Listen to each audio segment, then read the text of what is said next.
sini oleh Al-Imam Abdul Qasim Abdul Karim Ibn Hawazin Al-Qushairi rahimahullah dalam kitabnya Risalatul Qushairiyah,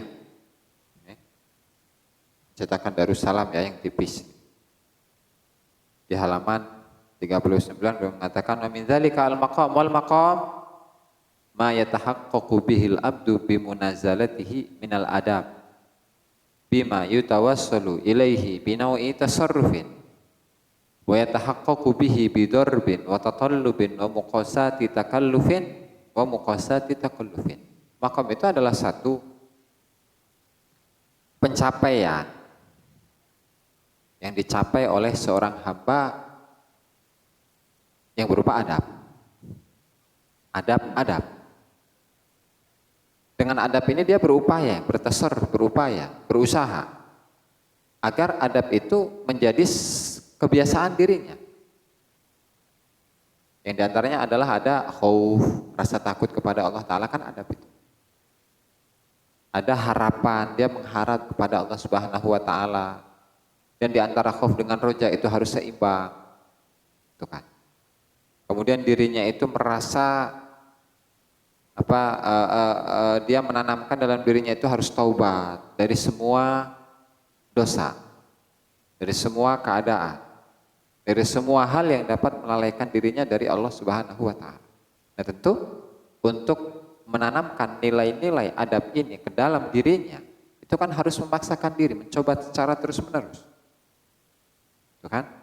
Sehingga famaqamu kullu ahadin maudi'u iqamatihi inda dzalika. Maka makomnya seorang hamba itu adalah posisi di mana dia bertempat.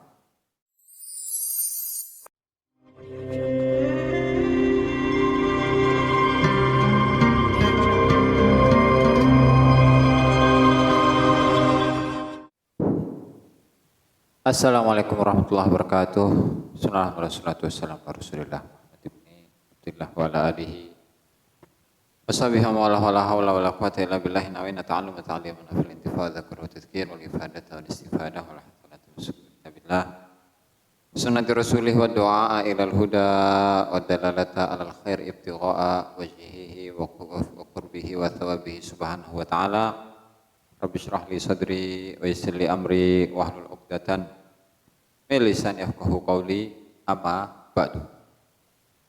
Para pemirsa, para hadirin yang dimuliakan Allah Ta'ala, mari kita lanjutkan pengajian kita, yaitu kitab Futuhul Ghaib atau Anwarul Hadi Futuhul Ghaib karya Syekh Abdul Qadir Al-Jilani rahimahullahu ta'ala. Dan kalau cetakan yang ini nih, ada 3 cetakan nih orang ya. Yang Darul Kutub Ilmiah Beirut ya, DKI, kitab Nasyirun Dik, itu halaman 23. Kalau yang cetakan Anwarul Hadi itu 78. Kalau yang syarahnya Talkhis Syarah Futuhul Ghaib itu halaman 70. Kalau yang cetakan ini 70. Langsung saja, pada pertemuan kemarin sudah dijelaskan oleh Syekh Abdul Qadir Al-Jilani rahimahullahu ta'ala mengenai pengertian syirik ya. Jadi syirik itu adalah menyekutukan Allah, menduakan Allah, menyelingkuhi Allah dengan selain Allah Ta'ala. Dan penyekutuan itu, perselingkuhan itu tidak terbatas dengan penyembahan kepada patung-patung yang terbuat dari batu atau kayu. Tetapi patung-patung yang ada dalam diri kita pun itu bisa menjadikan kita sebagai seseorang yang musyrik kepada Allah Subhanahu wa Ta'ala. Makanya kemarin beliau mengatakan laisa syirku ibadatal asnami fahasb bal aidan mutaba'atuka li hawaka wa an takhtara ma'a rabbika syai'an siwahu minad dunya wa ma fiha wal akhirati wa ma fiha fama siwahu azza wa jalla ghairuhu. Ketika kita itu sudah condong kepada selain Allah Ta'ala, maka kita telah menjadi seseorang yang musyrik. Itu ya. Sehingga fahdar wala tarkan, hati-hatilah jangan sampai kita condong, wa khauf, takutlah, wala ta'man, dan jangan merasa aman, wa fatish, dan kita harus selalu menjadi orang yang introspeksi diri. Jadi fatish itu periksa, dan periksalah dirimu. Nah sekarang qaulul musannif rahimahullahu ta'ala wala taghfal,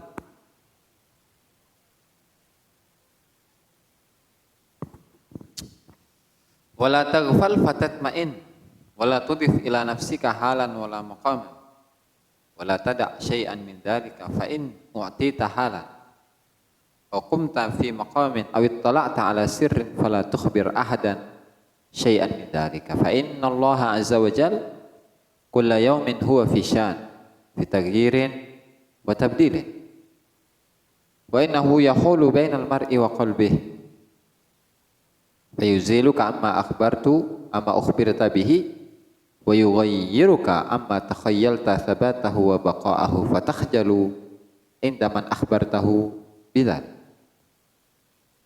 Wala taghfal, lan ojo lalai, ojo lali sapa sira fatatma'inna mongko sehingga ngerasa tenang sapa sira, wala tudif, lan ojo nyandaraken sapa sira ila nafsika maring awak dhewe sira halan ing hal kondisi, wala maqaman, lan ora ing maqam, wala tada', lan ojo ninggalaken sapa sira syai'an ing suwiji-wiji min dzalika saking mengkono-mengkono madzkur al-ghaflah wal hal wal maqam. Fa in u'tita halan mongko lamun den paringi sapa sira halan ing hal au kunta utawa berada tuh jumeneng sapa sira fi maqamin ing dalam siji maqam awit tala'ta utawa weruh sapa sira ala sirrin ing atas rahasia fala tukhbir mongko aja gawe kabar sapa sira ahadan ing wong suwiji syai'an ing suwiji-wiji min dalika saking mengkono-mengkono madkur.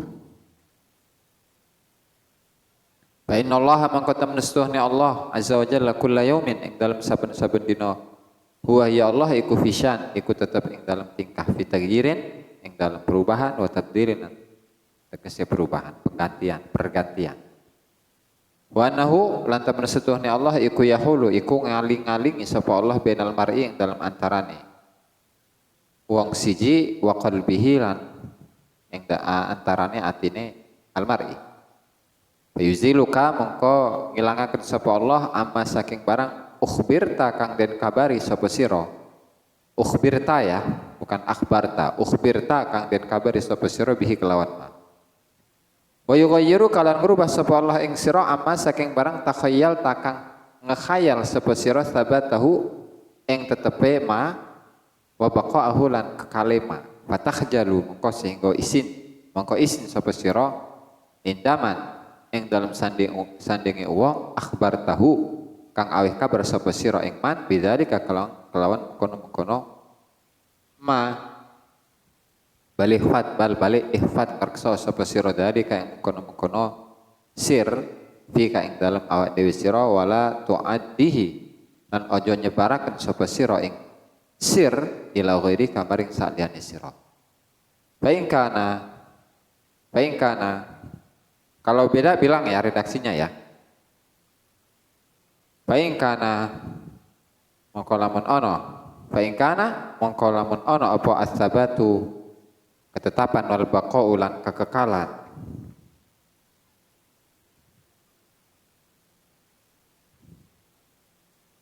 Fa ta'lamu mongko sehingga mongko weruh sapa sira annahu ing temen setuhune ats-tsabatu wal baqa iku mauhibatun iku karunia. Wa tashkuru mongko syukur sapa sira wa tas'alu lan jaluk sapa sira at-taufiq ing taufik li syukri maring syukur wal istizadata lan ing ngalap nambah minhu saking taufik atau bisa ats-tsabat wal baqa bisa. Oke. Wa in kana ghairu dzalika wa in kana lan lamun ana apa dzalika iku ghairu dzalika saliyane mungkon mazkur kana mongko ana fihi iku tetep ing dalem dzalik ghairu dzalika ziyadatu ilmin utawi tambahe ilmu wa ma'rifatin lan kemakrifatan wa nurin lan cahaya wa tayaqqudin lan kesadaran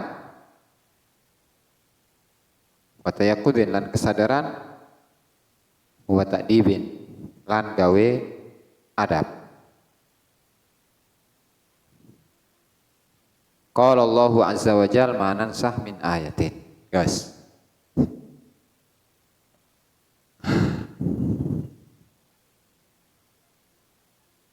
melanjutkan kemarin ya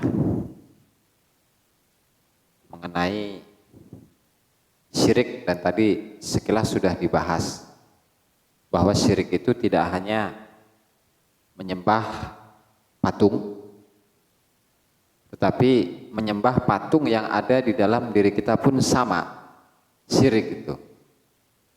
Artinya ketika hati kita condong cinta suka kepada selain Allah Subhanahu wa taala, maka kita masuk dalam kategori orang-orang yang menduakan Allah taala, orang-orang yang menyekutukan Allah taala, atau orang-orang yang menyelingkuhi Allah Subhanahu wa taala.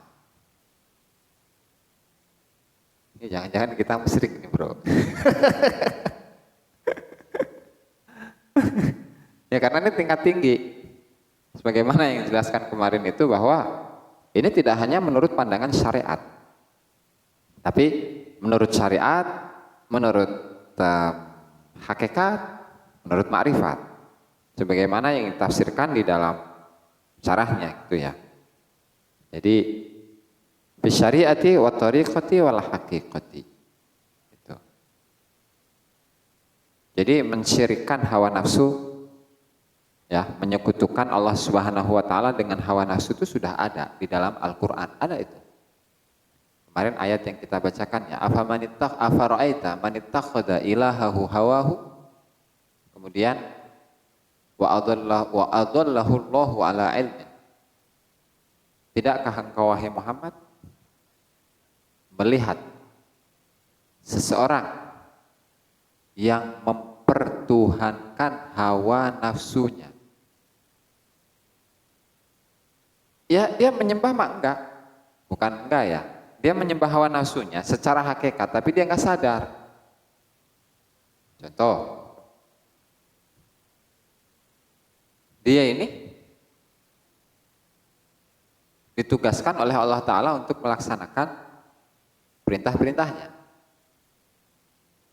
Yang diantaranya ada sholat, ada zikir, ada puasa, ada ngaji, dan seterusnya dan seterusnya. Nah, karena dia ini asik dengan aktivitasnya sendiri, ya akhirnya semuanya itu ditinggalkan oleh dirinya. Jadi dia lebih mendahulukan keasikan dalam dirinya. Ya dengan kata lain, mengikuti hawa nafsunya. Dia mengikuti hawa nafsunya dan meninggalkan perintah tugas dari Allah Subhanahu wa taala. Syirik atau syirik, Bro. Kemarin sudah kita bahas mengenai doa, bahwa doa itu ya meminta, nyuruh dengan bahasa yang sedikit dipoles lah. Kalau kita nyuruh ke Allah Ta'ala, nyuruh ya. Bahasanya diperhalus, jadi kita berdoa ke Allah Ta'ala. Kita nyuruh ke malaikat, bahasanya yang ngedoa, minta tolong ke malaikat. Kita nyuruh ke orang tua, bahasanya apa? Nyuruh, minta tolong ke orang tua, ya kan? Atau kita nyuruh ke satu tingkatan dengan kita, nyuruh kan? Nyuruh, perintah. Atau kita nyuruh kepada orang yang lebih rendah dari kita, lebih bawah dari kita, nyuruh. Tapi dari semua itu ada satu kesamaan, apa? Perintah. Semuanya gak perintah. Ya Allah, jadikanlah saya sebagai orang yang soleh. Emang gak perintah Allah Ta'ala? Bahasanya doang yang dipoles, doa. Benar gak? Benar. Lantas ketika kita ini meminta kepada orang tua, masuknya syirik enggak? Syirik dari mana, bro? Syirik mah urusan keyakinan, urusan hati. Syirik mah mempertuhankan selain Allah Ta'ala. Yang diantaranya ketika kita mempertuhankan nafsu kita, mempertuhankan ilmu kita, mempertuhankan apalagi itu? Harta kita, mempertuhankan. Keluarga kita, mempertuhankan. Apa yang ada dalam diri kita? Syirik kita enggak masuknya. Udah syirik. Makanya Al-Imam Ba'dul Masyayikh kan tadi syirik itu dominan dengan menyembah patung kan. Kata ulama, para arif, kullu ma syaghalaka 'anil haqq fa huwa sanamuk. Segala sesuatu yang menyibukkan diri kita dari Allah Subhanahu wa Ta'ala, maka itu adalah patung yang selalu engkau sembah. Kalau kita lebih mendahulukan patung kita, hawa kita, nafsu kita, hobi kita, dan kewajiban-kewajiban yang harus dilaksanakan oleh kita itu kita tinggalkan, ya berarti kita adalah orang-orang yang masuk dalam kategori apa? Syirik. Itu bro. Maka dalam hal ini kita harus berhati-hati. Fahdar, kita harus hati-hati. Walatarkan, jangan condong, jangan cinta kepada selain Allah. Wa khauf, takutlah dari Allah. Wala ta'man, jangan merasa aman. Wafattish, dan selalu mengoreksi diri. Gampang lah koreksi orang lain mah. Orang lain kamu gini. Sementara dirinya nggak pernah dikoreksi. Ya kan? Berapa banyak dosa yang telah kita perbuat dalam satu hari aja. Gampang lah satu hari, 1 jam aja. Dari jam 9 sampai jam 10. Hitung aja berapa dosanya. Itu lebih baik daripada menghitung-hitung kesalahan orang lain kepada diri kita. Fatish. Nah sehingga karena perkara syirik ini memang satu hal yang sangat berbahaya, terutama bagi kita, terutama bagi kalangan para muridin, para salikin, para sairin, sehingga kita diberi pesan oleh Syekh Abdul Qadir Al-Jilani rahimahullah, wala taghfal fatatmain. Janganlah sekali-kali kita itu lalai, kita itu lupa kepada Allah Subhanahu wa Ta'ala, yang kemudian kita akan merasakan tenang. Tenanglah, dosa saya mau udah diampuni oleh Allah Ta'ala gitu. Makanya ngapain saya puasa, ngapain saya sholat, ngapain saya ngaji, itu kan. Itu kalau dia merasa tenang, merasa aman gitu. Jangan sampai kita itu menjadi golongan yang seperti ini. Wala tudif ila nafsika halan wala maqaman.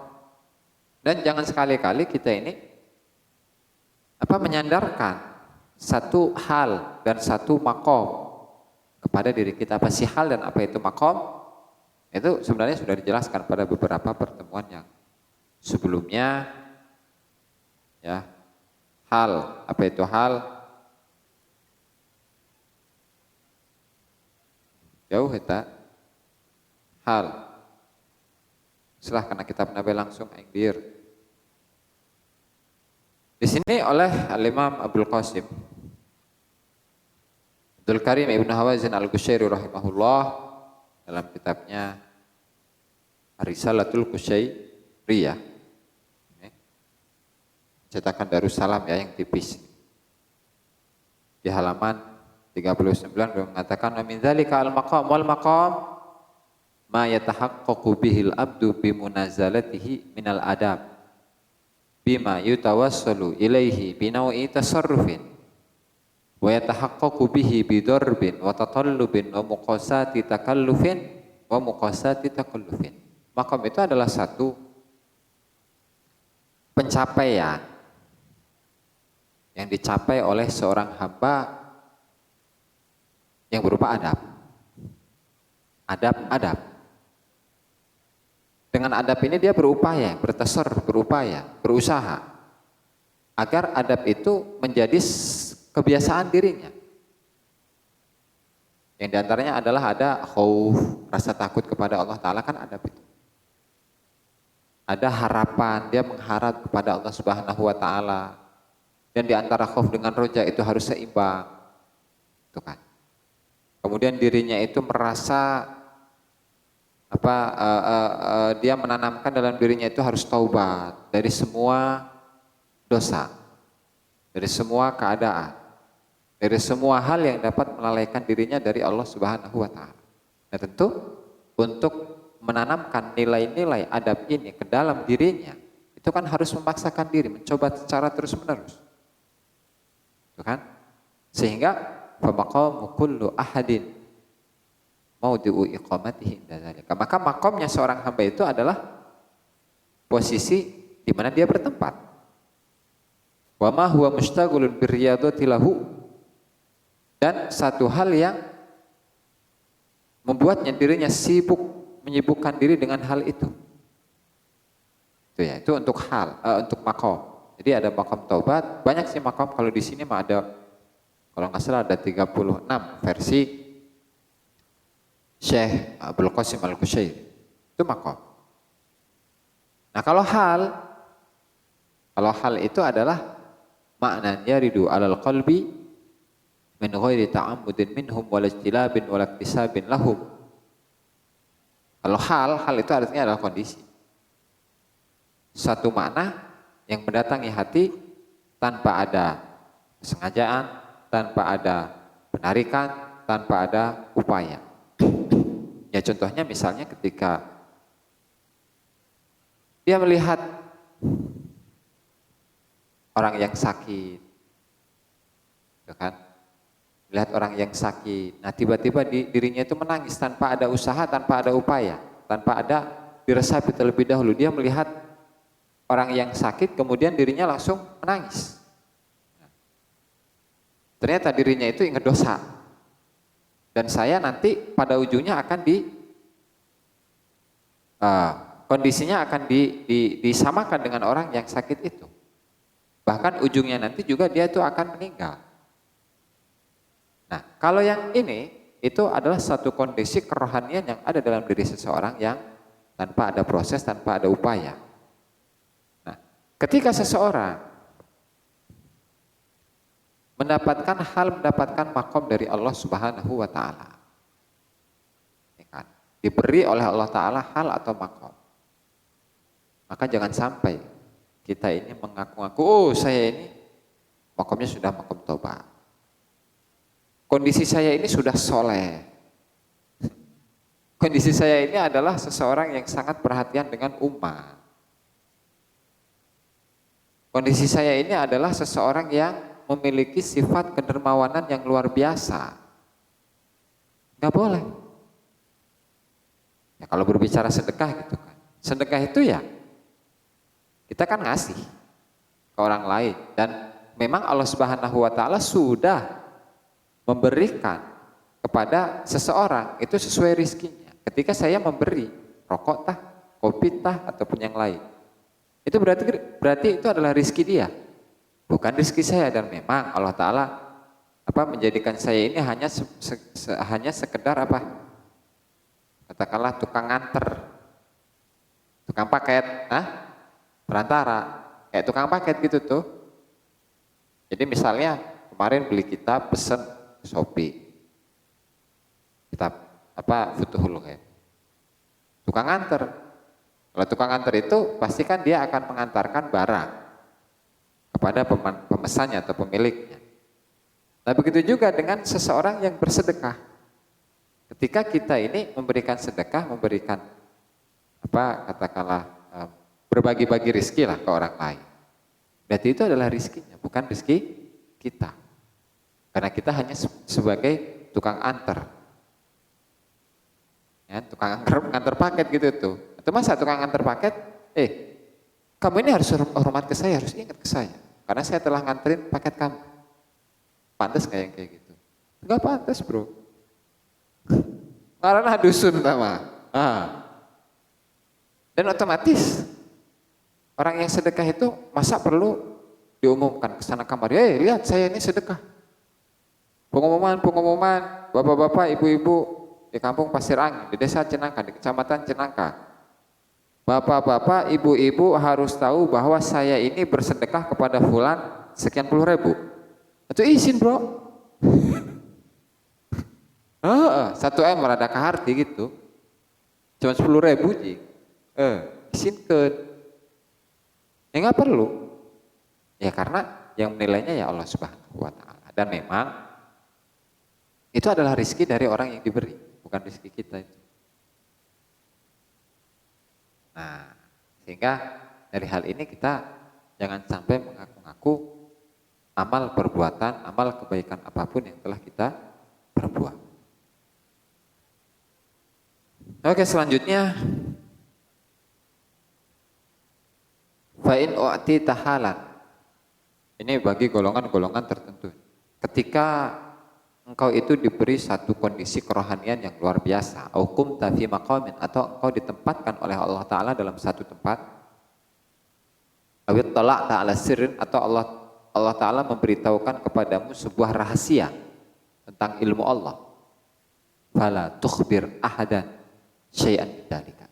Maka jangan sekali-kali kita ini memberitahukan rahasia yang Allah Ta'ala titipkan kepada kita beberkan, kita sebarkan ke orang lain. Gak boleh. Kenapa? Fa innallaha ta'ala kulla yaumin huwa fi syan. Karena Allah Ta'ala itu dalam setiap harinya itu memiliki atau berada dalam keadaan yang berubah-ubah. Ditagirin yaitu dalam berubah kondisi seseorang yang buruk jadi yang baik, atau yang baik jadi yang buruk. Misal ketika kita ini sudah dekat dengan Allah Ta'ala, kemudian Allah Ta'ala memberikan sebuah rahasia kepada diri kita tentang Allah Subhanahu wa Ta'ala, atau tentang sesuatu yang bakal terjadi di masa depan misalnya. Itu kan yang namanya rahasia itu kan amanah, kepercayaan. Yang namanya kepercayaan itu harus dijaga. Kalau kepercayaan, sebuah kepercayaan tapi tidak dijaga oleh dirinya, otomatis kita ini termasuk orang yang khianat. Ketika kita ini khianat, otomatis nggak bakalan dikasih lagi kepercayaan oleh orang lain. Apalagi yang memberi kepercayaan adalah Allah Subhanahu wa Ta'ala. Makanya Rasul Shallallahu Alaihi Wasallam dalam sebuah hadis, beliau mengatakan, ista'inu ala qada'i hawaijikum bil kitman fa inna kulla dhi ni'matin mahsud. Kalian minta tolonglah kalian agar hajat-hajat kalian itu dikabulkan oleh Allah Subhanahu wa Ta'ala dengan apa? Bil kitman. Apa kitman?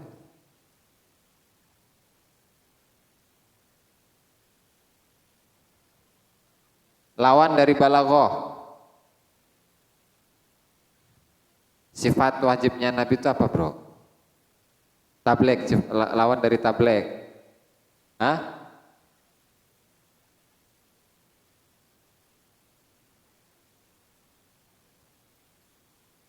Percaya, pengkhianat, berkhianat berarti.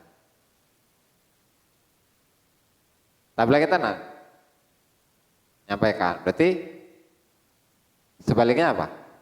Enggak menyampaikan. Nah, karena tidak menyampaikan. Tidak menyampaikan. Yang merahasiakan. Ista'inu ala qada'i hawaijikum bil kitman. Mintalah kalian tolong agar hajat-hajat kalian itu dikabulkan oleh Allah Subhanahu wa taala dengan cara sembunyi. Artinya ketika Allah taala memberikan, ya, ketika Allah Subhanahu wa taala memberikan pemberian kepada kita geus cicing heula. Karena apa? Fa inna kulladzi ni'matin mahsudun, karena setiap orang yang diberi kenikmatan itu banyak orang yang akan hasud kepada dirinya. Ketika seseorang itu diberi rahasia Allah, titipan Allah, kepercayaan Allah Subhanahu wa taala, dan ketika dia sebarkan kepada orang lain, maka ada orang lain yang akan hasud kepada dirinya. Di sisi lain Allah taala juga tidak bisa jadi Allah taala itu tidak akan percaya kepada diri kita lagi. Nah, makanya fa innallaha kulla yaumin huwa fi syan bi taghyirin aw tabdilin. Gitu. Dalam merubah posisi, merubah keadaan seseorang itu mudah. Ya muqallibal qulub, tsabbit qalbi ala dinik, kan kalau dalam doa itu. Wahai zat yang membolak-balikan hati, tetapkanlah hatiku atas agamamu. Ya kan? Coba kalau kita nggak meminta itu kepada Allah Ta'ala. Sekarang mau sholat, besok ogah-ogahan, benci kepada sholat bahkan. Sekarang senang ngaji, besok itu bisa benci dengan ngaji, memusuhi orang-orang yang ngaji. Gitu bro. Itu bisa jadi karena Allah Ta'ala itu maha muqallibul qulub, maha membolak-balikan hati. Wa innahu yahulu bainal mar'i wa qalbih. Dan ketika seseorang itu sudah membocorkan rahasianya Allah Subhanahu wa taala kepada orang lain, maka Allah Ta'ala akan menghalangi antara seseorang dengan hatinya. Gimana itu maksudnya? Qala Ibnu Ajibah rahimahullahu taala dalam tafsirnya, fayanquluhu minal imani ilal kufri, seperti yang tadi disampaikan. Allah Ta'ala akan merubah dirinya, memindahkan dirinya dari kondisi keimanan kepada kekafiran, wa minal kufri ilal iman, dan dari kekafiran menuju ke keimanan, wa minal yaqini ila syak, dari keyakinan kepada keraguan, dari keraguan kepada keyakinan, wa minas safai ilal qadar, dari kondisi yang jernih pada kondisi yang rupek. Nah, nanti jernih berarti keruh. Nah, wa minal qadari ila safa, dan dari keruh pada kondisi yang jernih. Jadi hatinya galau gitu tuh. Karena Allah Ta'ala maha membolak-balikan, maka Allah Ta'ala bisa menjadikan kita hari ini mukmin, besok jadi kafir. Hari ini kafir, besok jadi mukmin. Hari ini bahagia, besok jadi sengsara. Hari ini sengsara, besok jadi bahagia. Sekarang senang, besok galau. Sekarang galau, besok senang. Bisa itu Allah Ta'ala. Gitu. Nah sehingga fayuziluka, karena tadi kembali pada materi, Allah Ta'ala sudah memberikan titipan, tapi dia ember, bacotnya itu ember, omongannya ember. Maka Allah Ta'ala akan menghilangkan darimu apa yang sudah Allah beritahukan kepada dirimu, wa yughayyiruka amma takhayyalta thabatahu wa baqa'ahu, dan Allah akan berubah dari apa yang sudah engkau hayalkan, apa yang sudah engkau angan-angankan, bahwa rahasia itu akan selalu datang kepada diri. Enggak. Karena setelah itu, karena kita ini orangnya ember, banyak bacot. Allah Ta'ala sudah memberikan kita rahasia, titipan, dan kita tidak menjaga titipan tersebut, dan ternyata setelah itu Allah Ta'ala tidak memberikan titipan-titipannya lagi, ya maka kita akan malu di hadapan orang-orang yang kita berikan informasi bocoran tadi dari Allah Ta'ala. Sehingga langkah seharusnya yang harus dilakukan oleh kita ketika mendapatkan titipan dari Allah Ta'ala, balik fadzalika fika, itu harus disimpan oleh diri kita sendiri.